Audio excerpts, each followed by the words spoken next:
Broadcasting live from the Shire on the plane of Middle-earth. This is Tap Tap Concede. Welcome, everybody, to Tap Tap Concede. My name is Graham, joined by Kathleen. Hello. And Nelson. I'm also here.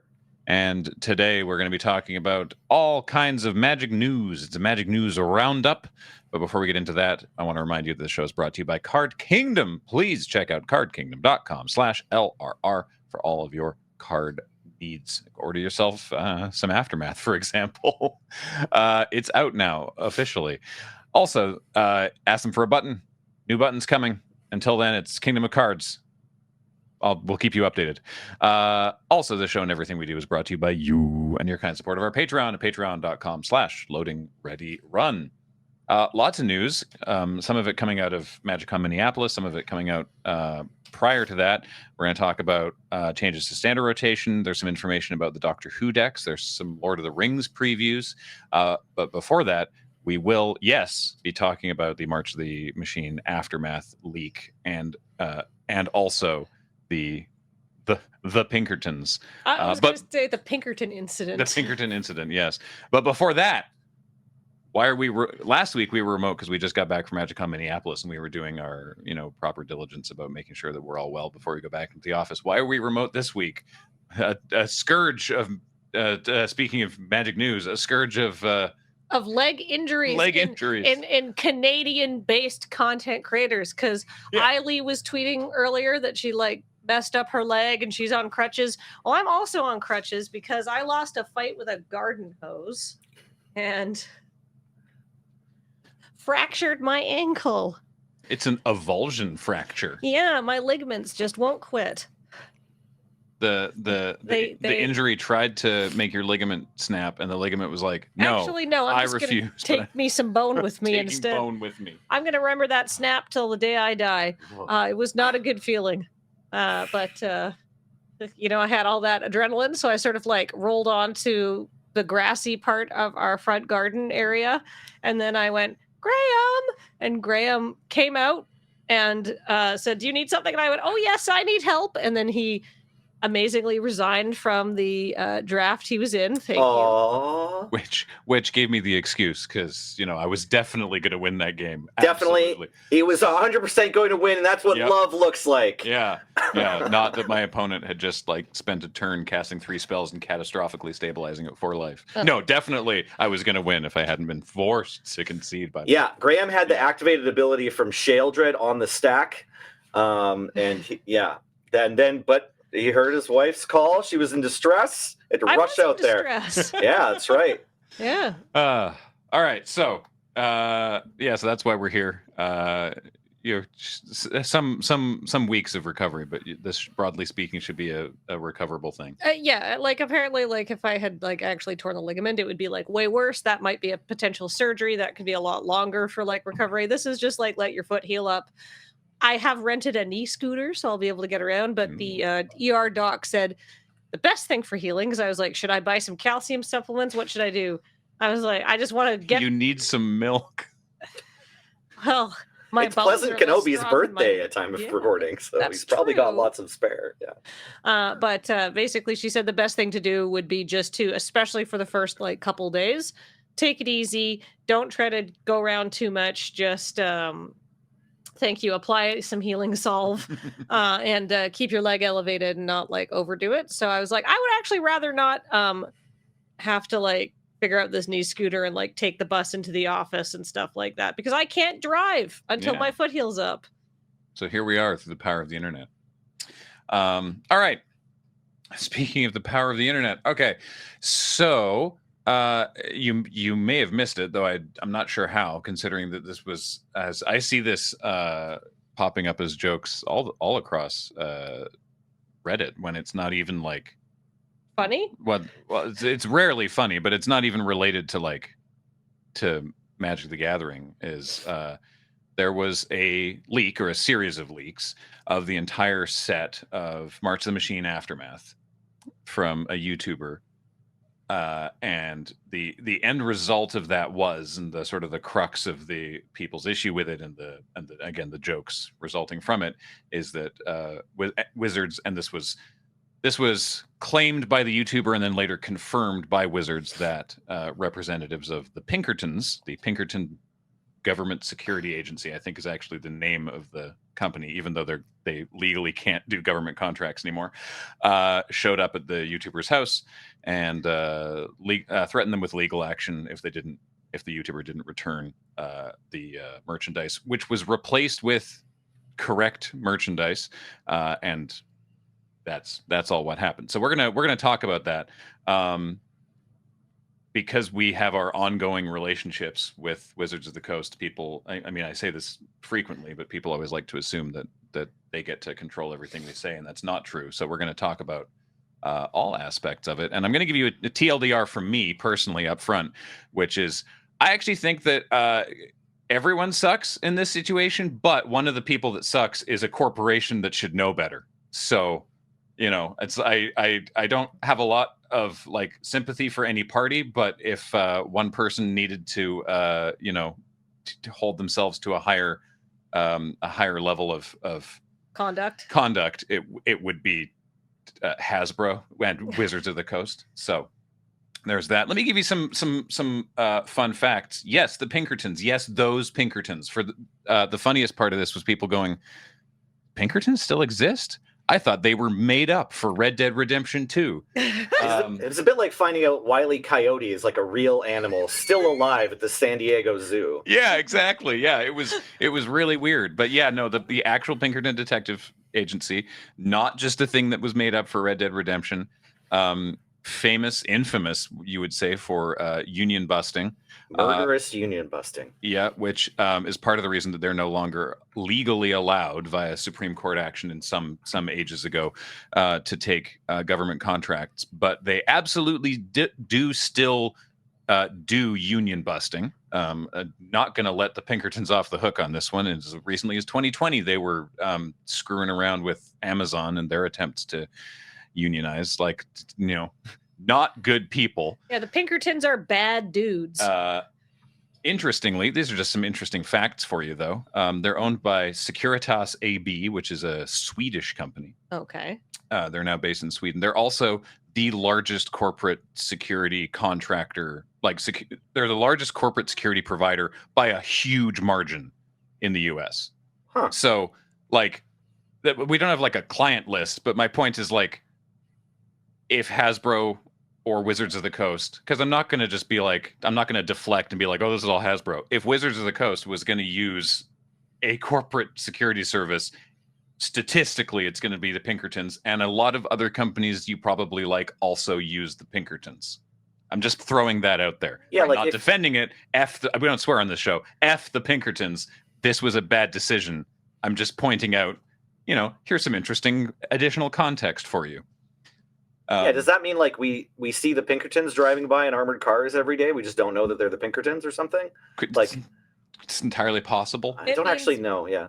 What it probably means is, regardless of the company and regardless of the nature, if something gets leaked or if something is illegal or somebody makes off with something that they're not supposed to make off with, chances are that company, whether they be Hasbro, Nintendo of America, Microsoft or what, is probably going to be calling the Pinkertons to try and get that under control. They are the corporate bloodhounds. Yeah. Yes. Yesterday and today. Fair enough. Yeah. The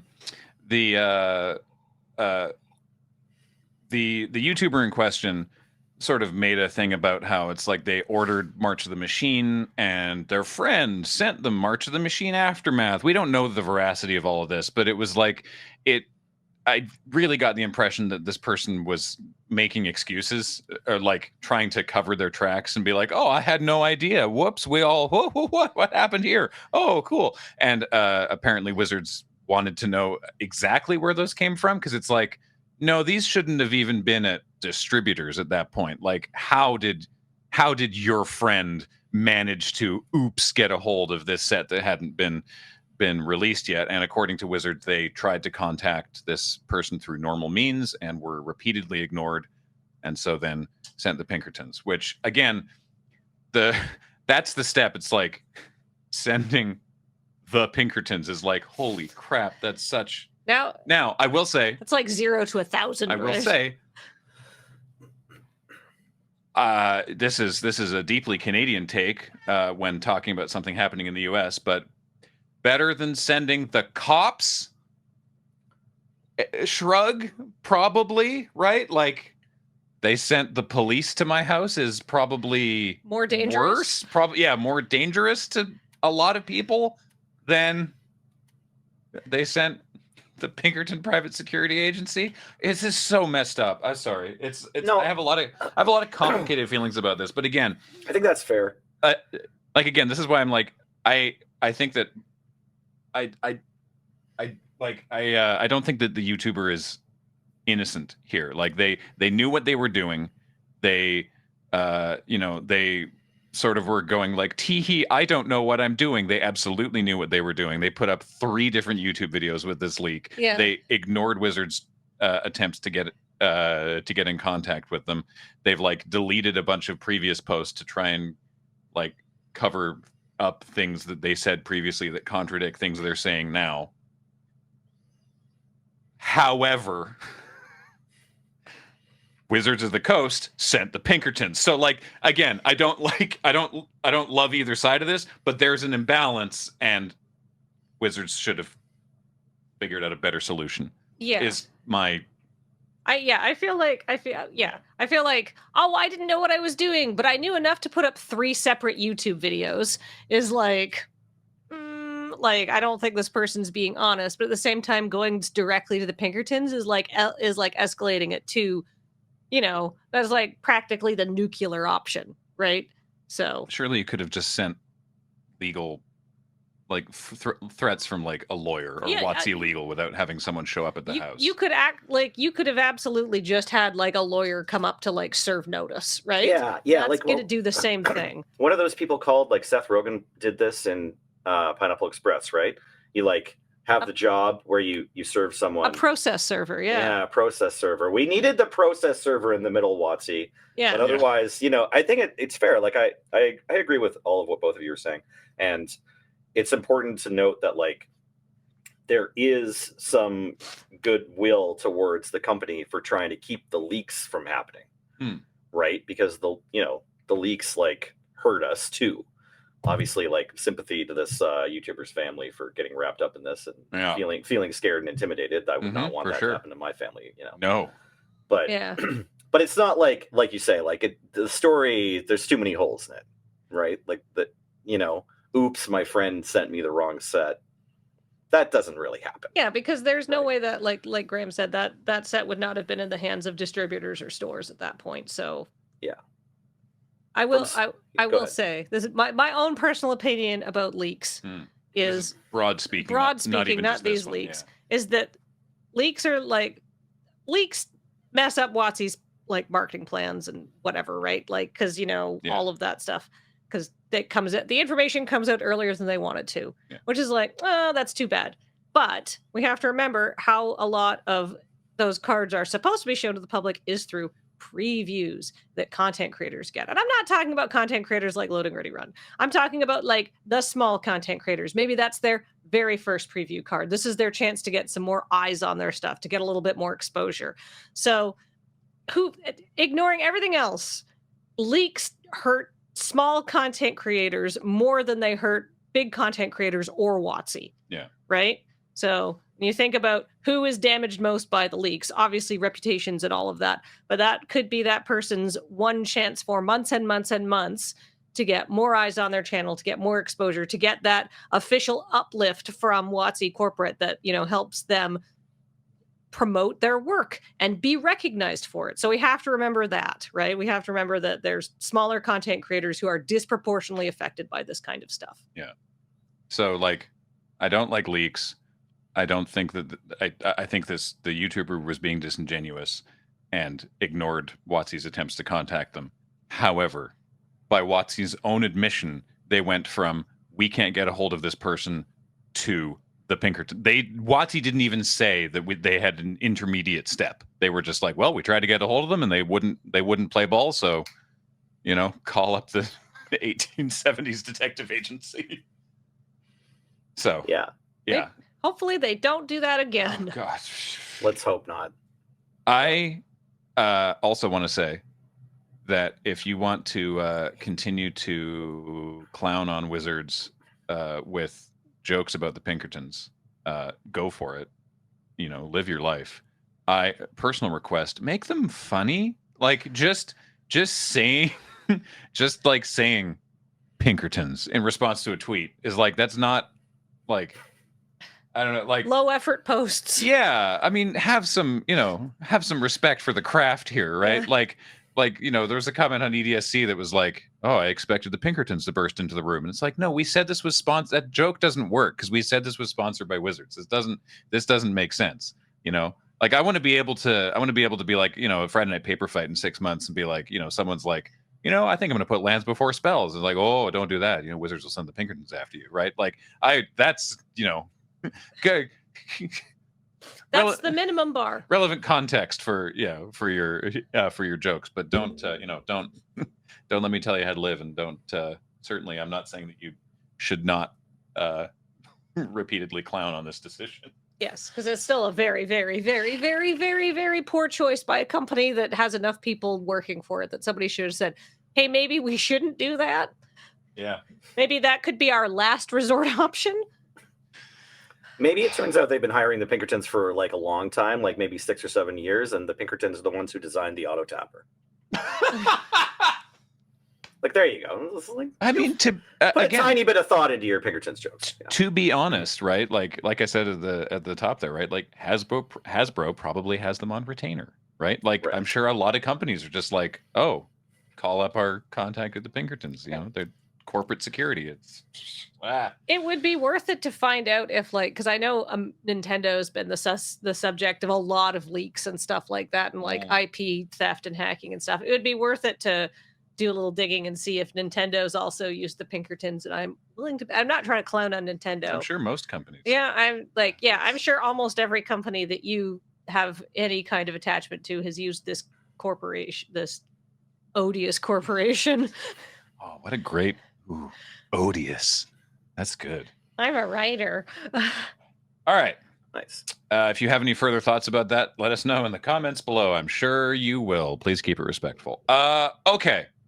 We're going to move on now to some stuff coming out of MagicCon. Let's save the previews to the end. Let's actually, I know I wrote it down in a different order. Let's talk about standard rotation, because they decided standard was rotating too fast and they wanted to slow it down. Now, last time they changed standard rotation, some years ago now, it lasted like basically through 1.5 rotations, and then they went, okay, we're changing it back. But didn't they make it faster? I can't remember, actually. Nelson? Yeah, so Cons of Tarkir was released, and then like during, I want to say release weekend or something, they let us know that there's a new world order, and now your standard cards are going to be good for 1/4 less time. So like there would be 2 rotations a year, starting with when Cons would rotate. So like Cons, instead of being in standard for 2 full years, was only going to be in for 18 months, and it would rotate with the following like winter set. Like there's usually 4 standard sets a year, starting with fall with the school year. That's like the beginning or the end point of a rotation. And so it goes like fall, winter, spring, summer, typically. Right. And so when I guess it would be the spring set, sorry, not the winter set, like to the 3rd set of the 4 was going to start having a rotation, and it did, or it was supposed to, but then I think by the time we got there, like standard turnout was so low, people were like upset that they still had to buy the cards, but then didn't get to play with them for as long.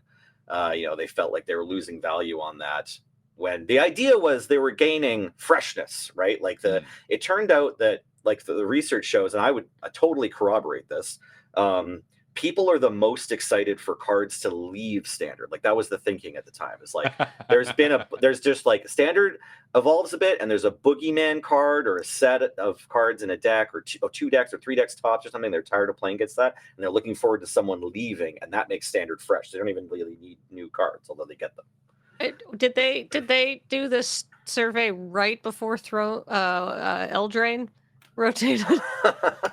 The survey that led to this, possibly? Yeah. It's a fair question. Although I feel like people were tired of those cards too. But that standard format kept so fresh because there was like a new ban every other month, right? Yeah. One of my favorite moments in Game Nights Live was when Theros was harassing Josh to attack Eldraine, and you were like, to the crowd, you were like, "What has Eldraine ever done to you?" And someone was like, "Ruin Standard." Yeah. Among other formats. Yeah. I had a when Eldraine was in standard, I had like just a red deck win standard deck for like grinding out dailies on Arena, because I'm very famously a 0 money player on that format. Mm-hmm. And you know what? I was I had a great record with that deck, and I wasn't sad to see it go. So now they've decided the other way is actually the better way. More standard. So standard is now going to rotate every 3 years instead of every 2 years. All of those wild cards I spent on Kamigawa rares are still good. Well, funny you mentioned Kamigawa, because that was a lot of people's immediate reaction. Nelson, you were talking about this. Yeah, so one of the big players in Standard, among other formats, is Fable of the Mirror Breaker, and we were expecting this card to rotate out this coming September or October, August, whenever it is.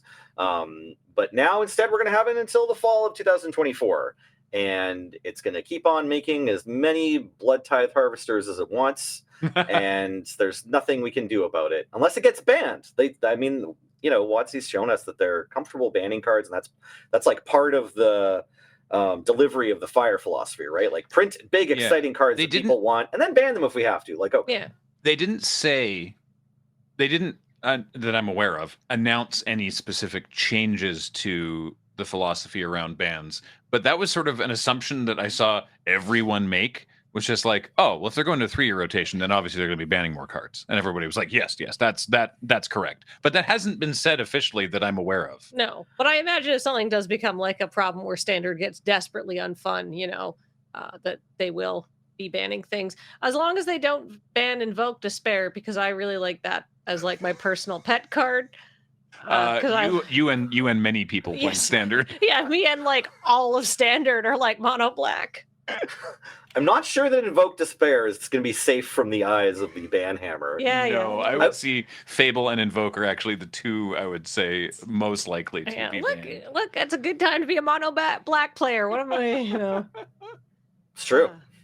So go ahead. Yeah. Oh, I was just going to say so when Wilds of Eldraine comes out in September, the rotation would have been that Midnight Hunt, Crimson Vow, Kamigawa Neon Dynasty, and Streets of New Capenna rotate out. Thank you for that list, Nelson, before we started the show. I believe that is correct. It is currently kind of hard to double check yourself on the mothership, but I think that's right. And now those are all in for another year. What do you think about that? What do you make of this, Nelson? Well, you said like they decided it's too slow, and I want to do as close a job as I can to paraphrase Aaron Forsyth's tweet announcing this, and it's like they want to pay more attention to Standard, and they want more people to find Standard appealing. Standard is still a really important piece of like growing a community, like having an LGS that's successful and can like pay its bills and like bring new players on, and like it's still more approachable. Like, I worked at Yellow Jacket for over 10 years, and like Standard was always the number one thing I would say, like, hey, if you want to play more, like you don't just want to play with your brother at the kitchen table or whatever, like get into Standard, because you can learn the format more quickly than at any other one. Like your deck is only 15 to 30 cards, and everybody else's deck is the same usually. So like there's only a card pool of 2, or I guess now 3 years. Yeah, it's right. A little, yeah, you could play your one deck. There's 3,000 cards you maybe could run into, but it's somehow still easier to pick up than draft, right? Yeah. Like because there's less moving pieces total. Right. So I do still recommend Standard, and I think it makes sense still to promote Standard, like for Wizards business model. Like we can say whatever we want about consumption and effect on the environment and like being part of the corporate machine, and like Standard's a big part of that with rotation, but I don't know, it's good magic. So I sympathize with them trying to find new ways to keep it fresh and get people interested and make it more rewarding for Standard players. So they did say that like this extra rotation is a piece they're trying now, and there's going to be more pieces. So it's like part of like an overarching plan, and I think we get to find out throughout the rest of the year what those other pieces are, and maybe the 3-year rotation as part of the full set will kind of make more sense. But yeah, TLDR, they tried making standard rotation shorter and having more of them, and people revolted. Like, I think a lot of like standard grinders actually were really looking forward to that. Like when that cons announcement happened, I was like, sweet. Like, whatever problem card, you only have to wait like, usually 6 months or whatever for it to go. Yeah.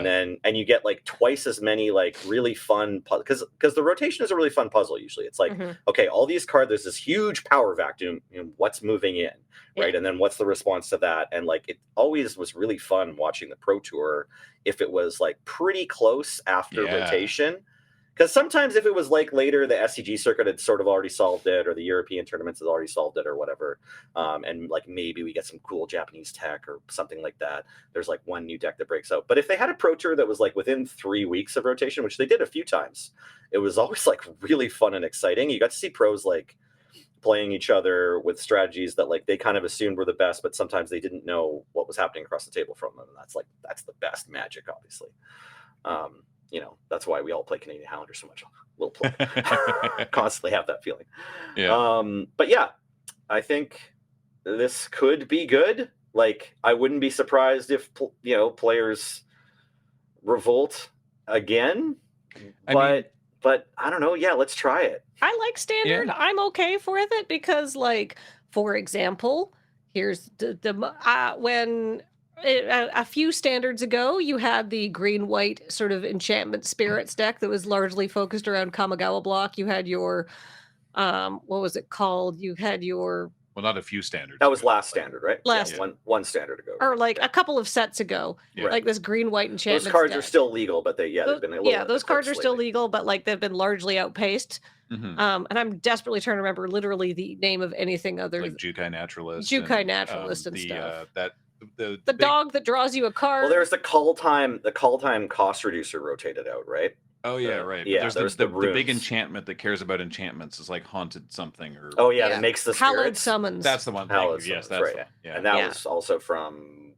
That one's still in. That one's still in. Okay, that one's still in. But the point being, so there's this deck, and it was really good, and I really enjoyed playing it, but then the cost reducer rotated out, so I sort of had to go on something else. But then there's this new card in Aftermath, Calyx.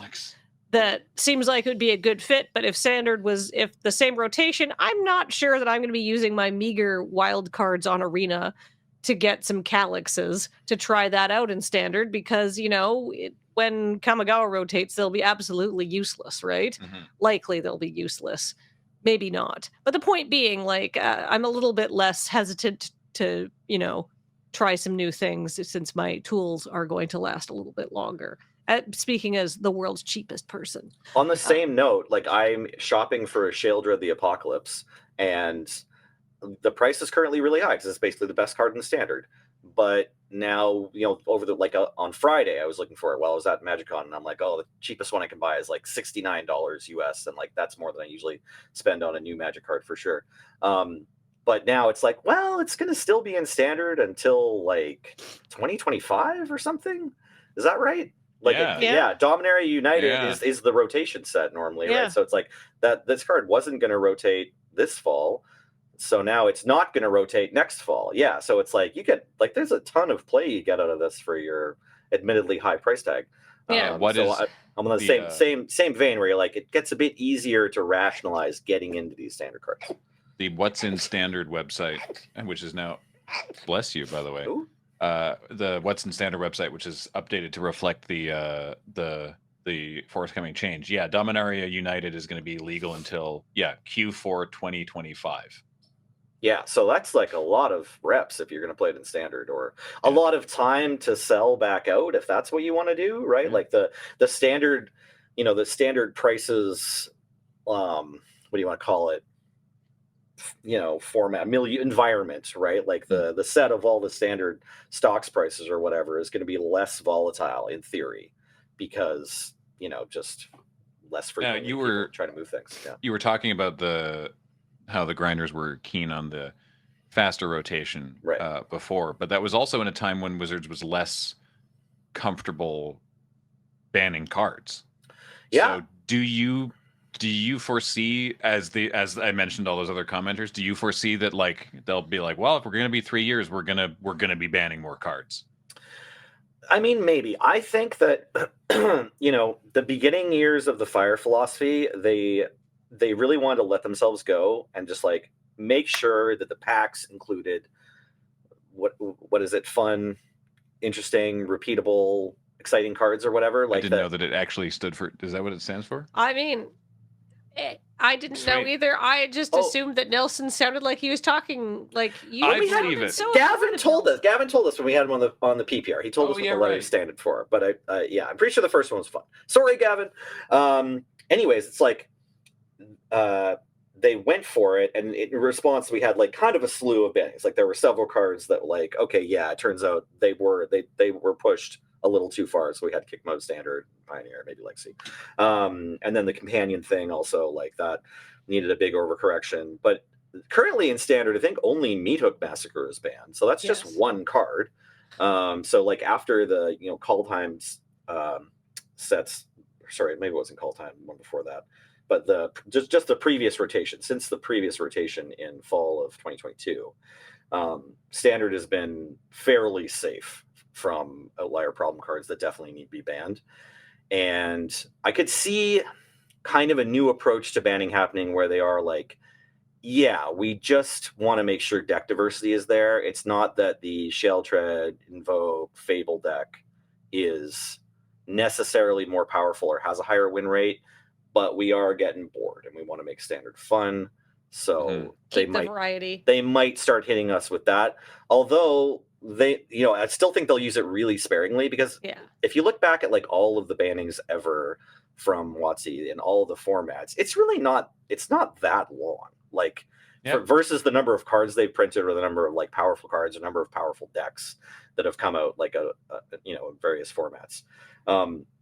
And I think that's intentional. And I think like it's part of the whole design of Magic. Like, you paid for this physical card, we want to make sure you're allowed to play it, right? Yeah. And everybody kind of intrinsically understands that. So I don't think we're going to see like a rash of bannings. The other thing that's changed since the time of the New World Order, and we were going to have 2 rotations a year for a while there, the theory of that is that there's just more sets.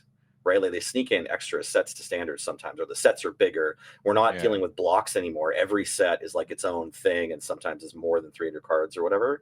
And like we just had a supplemental set, so I think it's more likely we're just going to see them cranking out more cards, and hopefully Standard will feel fresh, as it's like the rate that new cards have been injected into the format is such that you can't actually trust, just metagame information that your deck is really up to date. Like your deck is really still safe to go in, and like you know that you'll have like one of the top 3 decks in the tournament, unless you're like regularly doing your research or trying stuff out. Right. I think that probably is the sweet spot where WotC wants it. Yeah. Mm-hmm. Where they can have the Standard players constantly trying new stuff, because the format's just really big and it's harder to stay on top of everything that's dropped in the Standard and like try every angle. Yeah. Because you don't want it to be like completely stagnant, because then you get into the Eldraine set where it's like, well, this is my 9th matchup against like mono red of the day, For sure, if they have a main set release and then the Pro Tour after that format, or the MagicCon, or it's Pro Tour's getting out, right? The Pro Tour after that format doesn't feature very many of the cards, I think we'll see like a banning, right? Yeah. Like if the next Standard set's Wilds of Eldraine, or it's Cage of Ixalan. Yeah. So after Wilds of Eldraine, I mean, it's hard to even imagine it going back to Eldraine and not having like a bunch of busted stuff. But say we go back to Eldraine, and then 3 weeks later there's a Pro Tour, and like everyone's just playing their Kamigawa and Dominaria United cards. It's like, well, yeah, then probably. Invoke Despair, no. Worth noting also, I mean, I think it's worth noting anyway, that this does affect Brawl. Even though everyone prefers historic Brawl, because on Arena anyway, because non-historic Brawl, checks notes, sucks. Yes, that's what it says here. It is that Brawl does follow Standard rotation. So if you're a non-historic Brawl player, this also affects you. So relevant there. No idea who the non-historic Brawl boogeyman is, but I don't know either, because Historic Brawl is actually a lot of fun, and just Right. Brawl is, well, I mean, hey, now there's a bigger card pool for Brawl, so yeah, they're closer to each other, right? Yeah. Yeah. Okay. Hey, speaking of supplemental sets that are not entering standard, at least I think this one's not entering standard. There was some previews at Minneapolis for Lord of the Rings. And man, this set looks super fun. They showed off 6 cards at the Black Lotus VIP preview night party. I don't know. There was an open bar. It's hard to remember. I had and beer. I remember everything perfectly. To be fair, I only had 2 drinks myself, but it was a funny joke. No, Matt Tabak ran like a trivia contest based on the British panel show Pointless, and as the game went on, they revealed these 6 cards. Well, they showed off the regular printing of the card, and then they also brought in like an extended art borderless variant on foam board, and then the people who participated in the trivia contest got to keep those, which was fun. Nice. So let's just take a look at them. I have no particular care of the order of them. I should say, though, they also, if we could do this one first, yeah, they also spoiled what the ring does, what Tempting the Ring does. Oh, God, yes. We should talk about that, because it's so weird. Because they had done some previews before MagicCon Minneapolis, and so we knew that the ring tempts you as a mechanic. Yeah. And it was on some of the cards that we'd already seen before the weekend, but we still didn't know what it did. So that on Friday, they let us know what it did. And we kind of assumed from, like, reading the books or watching the movie or whatever, that, like, this was going to be a bad thing. Certainly being tempted by something, if you grew up in, like, Judeo-Christian Western culture, sounds bad. Yeah. But actually, the ring is just a lot of powerful, good abilities. So... I mean, maybe what it does is, like, all gameplay upside, but your soul suffers, right? Yeah. I mean, people, that's been the main criticism. And the thing is, I think it's a fair criticism. I also think that Mark Rosewater's explanation of why they designed it this way, because obviously they tested it both ways.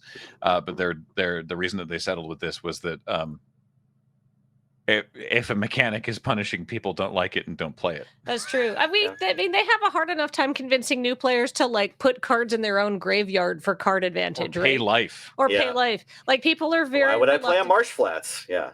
Yeah, people, like, especially new players, especially might be coming with Lord of the Rings, are super reluctant to do anything that they may perceive as a downside. So, mill 3 cards. Why would I want to put my cards in my graveyard? It's like, because you get to draw, like, the point being, right? Like, I can understand why they're like, actually, no, this is going to be not good for anyone. Yeah. So, I mean, it's kind of funny, but I'm not trying to slag Wizards in any way. It's like they made the ring tempts you mechanic look like this, and now it just seems like all those cards we've seen where it says the ring tempts you, it's like, oh, sick. Yeah. So it's a similar sort of thing to a dungeon, a dungeon or the initiative in particular, but it's not like a thing that can be stolen back and forth. So, okay, here's what it's a double-sided reminder token that they showed off, and here's what it says on the obverse face. Good word. Thank you. As the ring, I'm a writer too.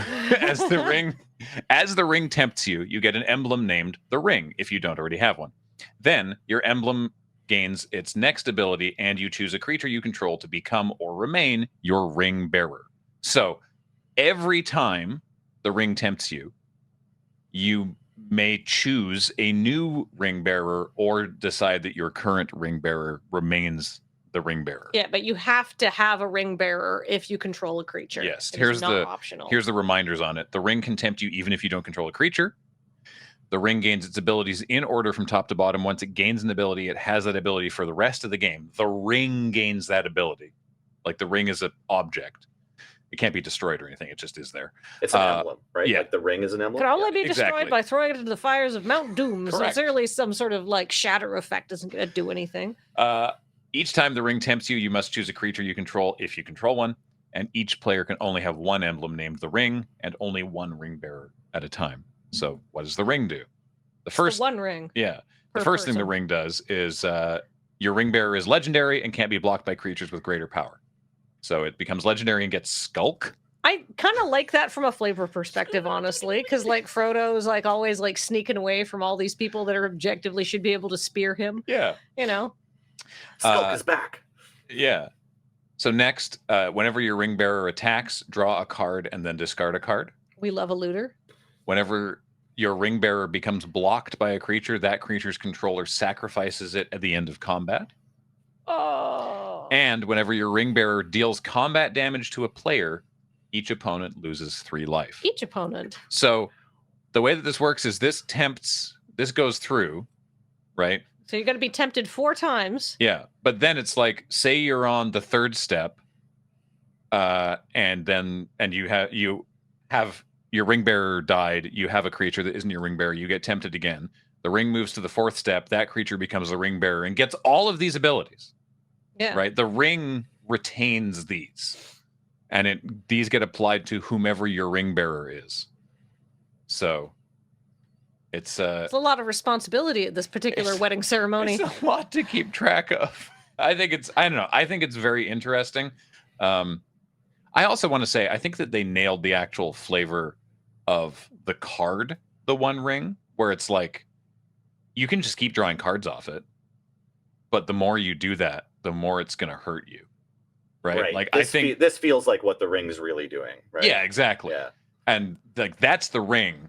And this is just like, this is what you get from carrying the ring, which I agree should have, flavorfully should have downsides, but I completely understand how mechanically people would be like, I'm just not going to do it. Yeah, exactly. I mean, a game of Magic is like 20 to 40 minutes typically, unless it's Commander, right? But, the effects of the ring are this like lifelong, like hits you more when you're older kind of thing. Or at least like you could still have the ring. It doesn't have to be after you have the ring, but it's like after you've had the ring for a long time. Whereas like all the things, like Frodo doesn't, spoilers. Frodo doesn't get like super duper messed up just during the events of, I mean, he does because like all these monsters are chasing him, but like just putting Frodo the ring has on. Bad PTSD after. Yeah. Just putting the ring on, like, that's not so bad unless like the Eye of Sauron is also chasing you down while you put the ring on. So there's some argument for the flavor of how the ring tempts you work. It is just like a bunch of cool stuff that you can do. Yeah. So let's look at the 6 cards that they previewed, which, by the way, these 6 cards the borderless versions of these happen to work together in a giant panorama, which is neat. So let's start with Gandalf, one of the Gandalfs. We know because they've said that certain characters have multiple iterations, like multiple versions of the card, right? So just like Brothers War. Yeah. So this is a Gandalf, friend of the Shire. 3 and a blue for a 2/4 Avatar Wizard, legendary, of course, with Flash, and you can cast sorcery spells as though they had flash. And then whenever the ring tempts you, if you choose a creature other than Gandalf as your ring bearer, draw a card. Right. That makes sense because Gandalf does not want to do it. Correct. So, 2/4 for 4 with flash, give sorceries flash. It seems like a fun creature. It reminds me of Teferi, Mage of Zalfir. Yeah. Frodo Baggins. This is just Frodo. There's other Frodos, but this one's just Frodo Baggins. 1/3 for green and white, legendary halfling scout. Whenever Frodo Baggins or another legendary creature enters the battlefield under your control, the ring tempts you. And as long as Frodo is your ring bearer, it must be blocked if able. But what's interesting, of course, is that if that happens, Frodo would be a 1/3 with Skulk, so not a lot of creatures. Only a creature with 1 or 0 power would be able to block Frodo, and that wouldn't kill Frodo unless there's death touch. So anyway, I just think that's interesting. Bilbo, retired burglar, because of course these are after the events of The Hobbit, because The Hobbit is not part of this particular expansion set. Yeah, license, I suppose. Oh, I see. Okay. Yeah, it's just Lord of the Rings. So we're not getting a Smaug card. No, it's not The Hobbit, and it's not the Silmarillion. It's just Lord of the Rings trilogy. So, which is, I don't know, Middle Earth Enterprises has very particular ways that they dole this out. Anyway, one Tom Bombadil fan still holding out. Oh, Tom Bombadil's in the set. They spoiled him already, didn't they? Oh, great. Yeah. Oh, probably. Yeah. Sorry. 1 blue-red for a 1/3 legendary halfling rogue. When Bilbo, retired burglar, enters or leaves the battlefield, the ring tempts you. And whenever Bilbo deals combat damage to a player, create a treasure token. So sneak Bilbo in there and get some treasure. this one's messed up. At least people were telling us it was messed A lot up. of people were like, this is going to be such a menace in Commander, and I believed them because they're better at Commander than I am. Delighted Halfling. It's single. I love the roller coaster of this. Single green mana for a 1/2. Hey, that's above rate. Taps to add colorless. Okay. Or taps to add 1 mana of any color. Oh, spend it only to cast legendary spells. Oh, that spell can't be countered. Hey! I don't know. I as I was reading it, I was like, what? I feel like there's some sort of like Joda deck that this is going to slip right into, right? Yeah. Joda enjoyers rejoice. Yeah, I mean, Cavern of Souls is fun. You've got your Cavern of Souls for legendary creatures. I don't know that this is like way better than like a Birds of Paradise or anything, but I'm excited as a Cradlehoof player to have one more 1-drop mana. Oh, right. Yeah. Wizards Rockets is a new egg. Wheeler was very excited.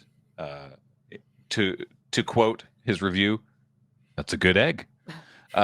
Single mana artifact. It enters the battlefield tapped for X and tap and sacrifice it at X mana in any combination of colors. And when it is put into the battlefield, or put into the graveyard from the battlefield, draw a card. It's a good egg. Terrarian just like huffing and chuffing in the corner here. Yeah. And Lobelia Sackville Baggins. The Sackville Bagginses, yes. Yes, the rotten end of the family. Yeah. 2 and a black for a 2/3 with flash, I guess, because she just shows up and it's like, Give me that stuff. No one wanted well-wishers. Yeah, exactly. 2/3 flash menace, which I think is more of a flavorful use of the keyword. When she enters the battlefield, exile target creature card from an opponent's graveyard that was put there from the battlefield this turn, and then you get X treasure tokens, where X is that exiled card's power. So I'm not a Lord of the Rings expert, but I do remember Lobelia Sackville Baggins as being she's the lady, and her husband are trying to get their hands on Bag End and like steal a bunch of Bilbo stuff and everything like that. So the fact that she cares about treasure and that she has menace and just shows up, to me, is like a huge flavor win. Gigantic flavor win here. Exiling the creature from the graveyard, kind of representing like, this is just our family. Like, this is our stuff. Yeah, don't mind me taking the silverware. That's right.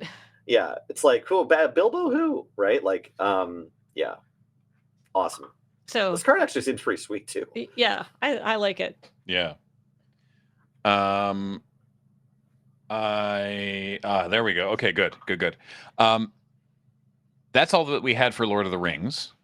Sorry, I was looking something up because we're about to talk about a different other universes beyond thing, and I wanted to have the information on hand. But yeah, those cards look sweet. Honestly, this set looks like it's going to be a ton of fun to draft. I like the movies, which is not what these are about. These are based on the books, not the movies. Those are separate entities for the purposes of the IP. I've only really interacted with Lord of the Rings via the movies, so I'm not like a super fan of the books?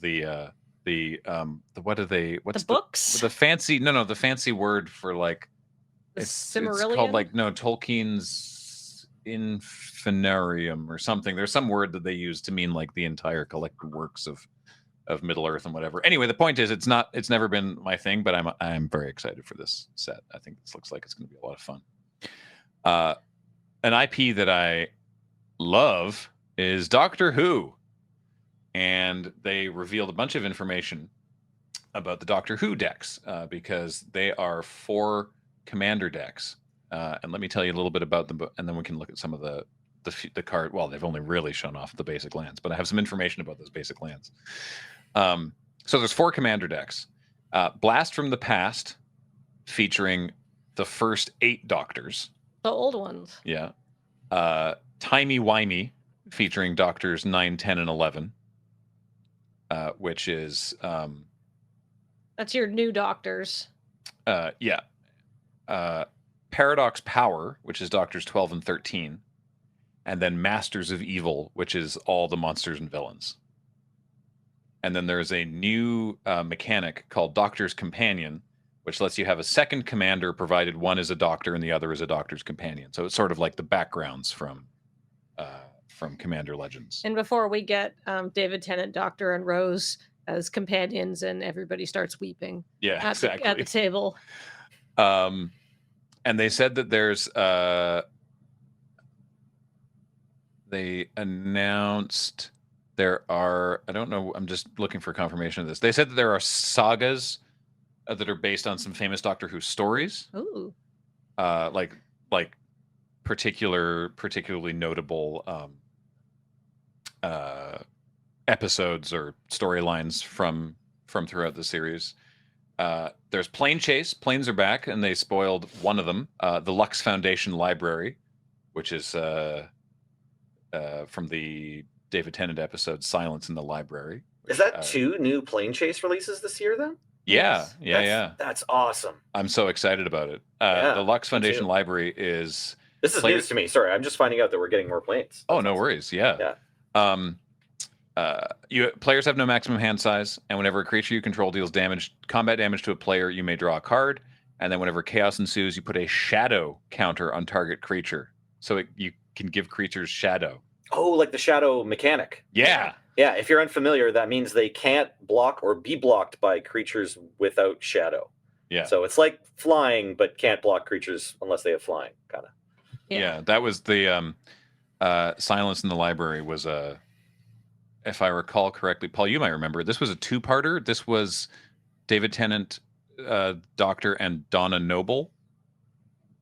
And this was, I want to say this is the one with the enemy or the aliens that like they were like a swarm. And you get some very evocative imagery because there was a bunch of folks in spacesuits, and then you couldn't see through the visors, and then they'd get like infected and basically just like stripped of all their flesh, and then the visor would go up and it'd just be like a ambulatory skeleton in a spacesuit, and it was really, really creepy looking. I believe that episode might have been the introduction of River Song as well. Yes, it was. You're right. Oh. Yeah, good call. People who know more about Doctor Also, Paul's Who than here. me. I forgot to mention Nice. that earlier. Yes, he's running this call. I've only seen a few of the episodes, and I haven't read the books for Doctor Who. I remember. There better be somebody falling down a steep hill. Oh yeah. Because if you watched any old Doctor Who, which I did, in Tragic New Slip is a card yeah. already, so. Yes, just reprint Tragic Slip with having somebody tumble down like a hill in the Welsh countryside, please. So when I was a kid in New Zealand, unsupervised, watching television, there was, old episodes of Doctor Who that would be on rerun, right? Because New Zealand television is famously a bit bad when I was a kid. And they didn't have a lot of money to spend on new shows. So they'd show you old episodes of Doctor Who. All the channel. They had 2. Okay. And it was great fun to get totally traumatized by watching the what's his face, Scarfy Doctor, Tom Baker. just repeatedly fall down hills, and it traumatized me a bit as a kid because I'd have recurring nightmares that I was falling down hills. I just assumed that was a thing that happened to grown-ups all the time. Yeah, and so Right. I was telling many years later, I'm telling the story to Graham, and Graham's like, they must have been just showing one season over and over again because that's not that common. And I'm like, okay, I believe you. And then I don't know, a couple days later, randomly there's an old episode of Doctor Who on TV, and what do we see? Tom Baker tumbling down a hill, and I was like, there you go. Within seconds of turning it on, it could not have been better planned. It was just, I was like, oh hey, Doctor Who's on, and then just bam, and he's rolling down this giant grassy verge, and I'm like, oh, all right, all this childhood trauma got me. comes flooding back of me being scared of falling down hills. Yeah. Maybe they just filmed him doing it once and they just wanted to reuse the clip over and over again. So it was in 10 episodes. DJ Jazzy Jeff being excised from the From the Bel Air mansion. Man, remember we did a whole production of throwing Matt out from an old moon base? We should I gotta find that footage somewhere. we should recreate reuse that clip. shot. Yeah. Don't recreate it. Just use the old shot. Yeah, Start exactly. putting that shot into different things. Yes. So this is really cool. They also showed off. There's 5 basic lands. There's 5 basic lands in Magic. They showed off 5 new art for basic lands, and I have a thread here from Spinebuster T, who's a viewer who tagged me in this on Twitter, having matched the lands to the episodes. Whoa. Yeah. So the plains is Androzani Minor, the setting for the 5th Doctor's final episode, The Caves of Androzani.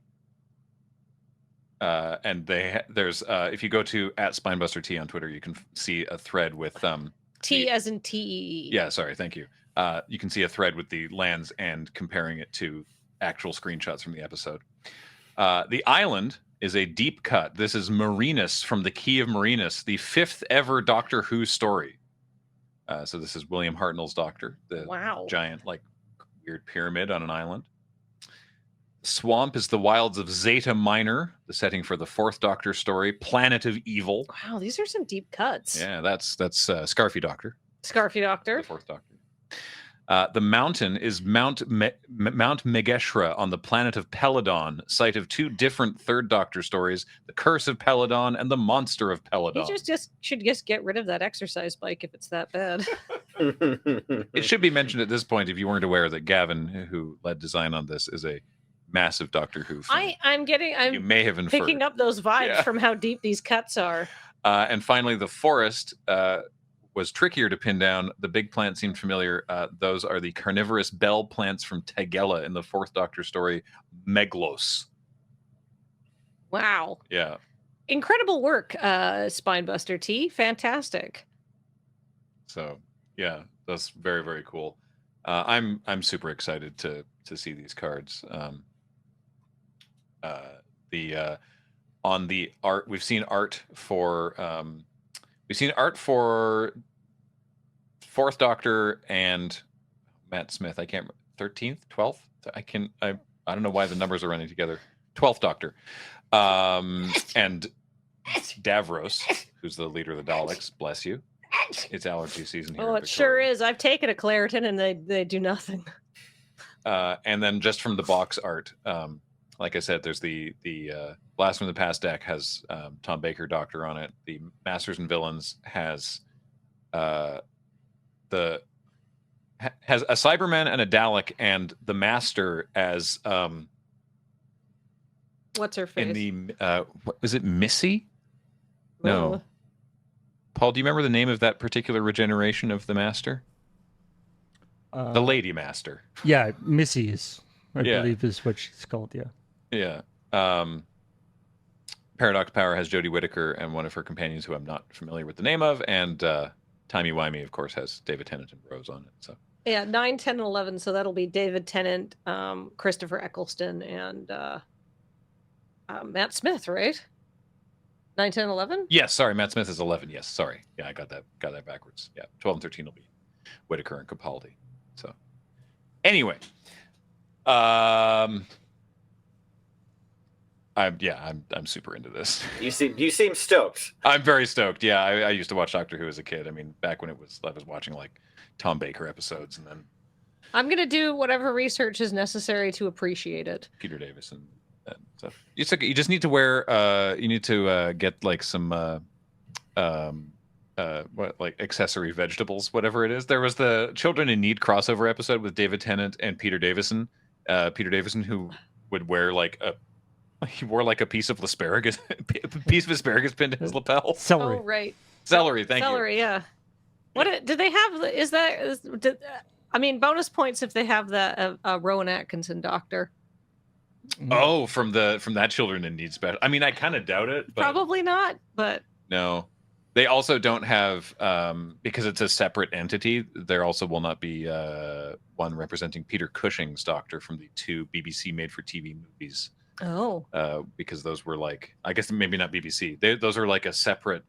Those were done through like an American TV show as well. Why do I know this? I don't even know that much about I feel like you have done the necessary research. And the only thing you might want to do is like get into a little bit of therapy about that falling down a hill thing. Yeah. This is going to be very traumatic for me playing these cards.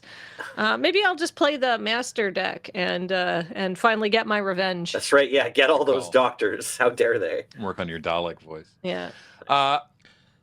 That was it, I think. Oh, there's one more thing. Oh, what was it? They showed a couple of the cards from Commander Masters that's coming out this summer. Of course they did. I'm so many sets. Yeah. Yeah, that is a supplementary set, and I get to say that I worked on creative text for this set. That's all I can say. I'm not saying anything else, obviously. Working on creative text is really fun. It was a a cool experience. Exciting to work on, and I will say that I was very excited when I found out, and now I can tell y'all about it, that there's going to be a Commander Guff deck. And if you're not familiar with Commander Guff, Commodore Guff, right? Commodore Guff can be your commander. Yes. Yeah. Oh, ooh. Fake MTG fan here. Commodore Guff is one of the 9 Titans. So if you've heard of Lord Windgrace and you've heard of Freyalise and thought they were cool, why not check out Commodore Guff, whose power is that he can break the fourth wall. He's a very funny character. So, and I will say, I'm not going to say anything, but I will say I had a lot of fun suggesting names for Commodore Guff and related items, because you can just be, he's a silly character. Literally, like, he helps defeat the Phyrexians the first time by changing the book, because he has a book that has the history of, like, Dominaria. So he just, like, erases a passage where they lose. But then he is killed in the process. Before He can only has time to erase one thing, I guess. It's very hard to deal with these fourth wall breaking characters. I feel like this is doing Commodore Guff a disservice, but by way of explanation, he's like Magic's Deadpool. Yes. He can look out. He knows that he's in a story, basically. Yes. Yeah. Yeah. Except he can actually control it. Yeah, a little bit. Yeah. Deadpool just could break the fourth wall. Commodore Guff can rewrite it. Yes. Yeah. For a way of explanation, the kind of people who are excited about Commodore Guff are me and Jordan from Game Nights, and we were backstage when this card got revealed, and Riley was like, "Who's this?" And both of us were like, "Oh boy!" And it was like, "Oh, let us tell you about Commodore Guff." We explained at him for like 10 solid minutes. It probably felt longer. That was very fun. Riley, please still want to work with us again in the future. Yeah, exactly. He was honestly very patient. They also showed off a new Sliver commander, Sliver Grave Mother. The full Wooburg for a 6/6 Sliver. The legend rule doesn't apply to slivers you control, which is kind of wild and I guess sort of irrelevant for commander. Each sliver creature in your graveyard has Encore X. Oh, that's why it matters. Where X is its mana value, and Sliver Grave Mother itself has Encore 5. So you can Encore Sliver Queen and have a Sliver Queen attack every single opponent. Mm-hmm. Is Encore that one where it's like Unearth, but then it also has Melee or whatever, or Myriad? Yeah, it's like Unearth and Myriad together. You unearth it, but then you make a token attacking every possible opponent. Right. And then you exile them at the beginning of the next end step. So yeah, I really got myself there, because I did the same thing when it was revealed. I was like, why does that matter in Commander? And then I kept reading and I was like, oh, that makes sense. But this was just before Game Nights Live, so I forgot all of that. They showed off Anakthea, Hand of Erebos. 2 white, black, green for a 4/4 legendary enchantment creature, Demigod. Love the Demigods. Menace. Other enchantment creatures you control have Menace. Whenever Anakthea enters the battlefield or attacks, exile up to 1 target non-aura enchantment card from your graveyard. Create a token that's a copy of it, except it's a 3/3 black zombie creature in addition to its other types. That's very cool. It's kind of sweet. And they showed off Zulodok, Void Gorger. I have some questions about this friend. 5 and a colorless. Nice to see the colorless pips back in the casting cost. 5 and a colorless for a 7/4 legendary Eldrazi that says colorless spells that you cast from your hand with mana value 7 or greater have Cascade. Oh. Which is that's awesome. A legendary Eldrazi that's not one of the Titans. In fact, I would say very much this looks like someone from Ulamog's Clade, right. I guess we'll say, just by the sort of the styling and the coloring. But I thought that the Titans were the only legendary Eldrazi, because the Eldrazi didn't have like a sense of individuality beyond the Titans. So I have some lore questions here. Ditto. I mean, that wasn't your job. No, yeah. So, I mean, a good marriage is, no secrets, but some secrets when they are covered by NDA. So, Okay. Well, we're looking forward to those being revealed on Commander Masters. Yeah, I can look forward to it. Hopefully on schedule of whenever he wants to do the previews, because to bring it back to the first part of the episode, we do enjoy the hype train and the letting the small content creators get the previews that they are supposed to get. Yeah. And a reprint of Personal Tutor, Yes. Oh, nice. Okay. Yeah. which features some nice flavotext with a very cute owl named Lomelda. Who could have named that owl? Oh, right. This is because all the other ones we talked about didn't even have flavor text. Mhm. This is the only one they've revealed that does, and you wrote this one. Yeah, but Yeah. I don't want to like be too braggy about it. Lomelda had spent 4 semesters on the waitlist for Kasmina's advanced polymorphological theory seminar. She was determined not to miss a word. She looks very intense. She's super. She's paying attention to everything Kasmina's saying. I love it. She's writing it down. Yeah. Good owl. Cute owl name. Nice. Good burb.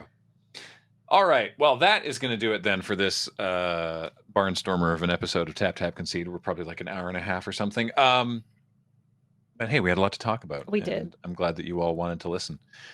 A reminder, this show is brought to you by Card Kingdom. Please check out cardkingdom.com/LRR for all of your cardboard needs.